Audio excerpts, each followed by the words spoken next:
আচ্ছা পাপিয়া, তুই আসার পর থেকে বারবার সেই একই কথা বলে যাচ্ছিস যে তোর দুলাভাইয়ের মাথা গরম। তুই একবার চিন্তা কর, যার বিদেশ থেকে আসার পর লাকে ধারায় তার কিভাবে মাথা গরম না হয়?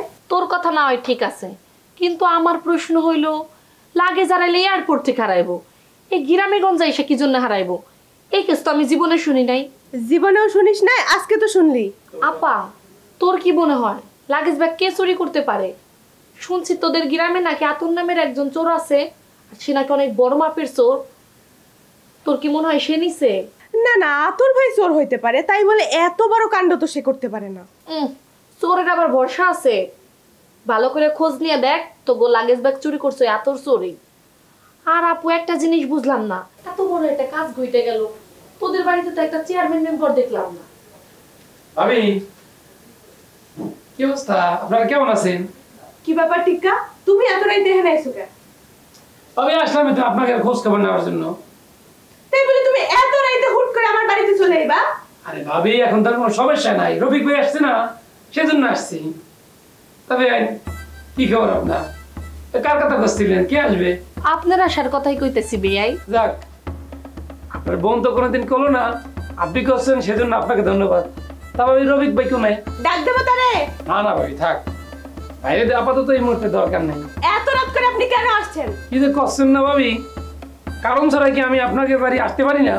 আর আমার তো অন্য মানুষের মতো এত কপাল না যে। এই, আপনি কি প্যাক প্যাক বন্ধ করে আমার বাড়ি থেকে যাবেন? আরে যাচ্ছে ভাবি, আপনি এমন করতেছেন কিসের জন্য? আচ্ছা ভাবি, জানেন আপনাকে দুই বোনকে দেখে একটা জিনিস আমার খুবই অবাক লাগতেছে।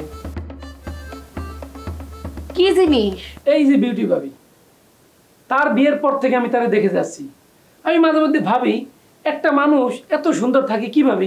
হ্যাঁ, তার মানে অক্ষয়, পুরো অক্ষয়, পুরো অক্ষয়, চেহারার মধ্যে কোনো পরিবর্তন নাই। রফিক ভাইয়ের পরে এই এলাকায় যারা বিয়ে করছে তাদের বউকে দেখলে কি মনে হয় জানেন? মনে হচ্ছে যে বিলের মধ্যে চৈত্র মাসে যে বিল ফাইটে যায় না, পোলা ফাইটে যায় না, সেরকম ফাইটে যাচ্ছে। আর ভাবির মধ্যে কোনো পরিবর্তন হচ্ছে না। তার মানে কি আপনি কইতে চাইতেছেন আমার আপা সুন্দর আর আমি বুড়ি হয়ে গেছি?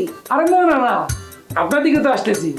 মানে আমার কাছে একটা প্রশ্ন হচ্ছে যে আপনারা দুই বোন এইভাবে সুন্দর কিভাবে থাকেন? হ্যাঁ, মানে টানা সুন্দর, কোনো পরিবর্তন নেই আপনাদের মধ্যে। এই, তুমি এখান থেকে যাবা? কি রে আপা, মানুষটার সাথে তুই এমন ব্যবহার করতেছিস কি জন্য? বেন সাহেবা, আপনার মনটা একটু ভালো করে বুঝান, সে তো বুঝে না, বুঝছেন? এই, তোমার না প্যাক প্যাক বন্ধ করতে কইছি? আরে তুই কারে মানুষ করছিস? ওরে আমি হারে হারে চিনি। ভুল করছেন ভাবি, আপনি যদি আমাকে হারে হারে চিনতেন তাহলে আমার এই বুকের মধ্যে এত জ্বালা যন্ত্রণা থাকতে না।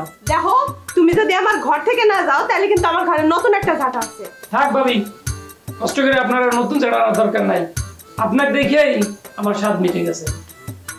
হরামির একটা কঠিন শিক্ষা না দিলেই হচ্ছে না।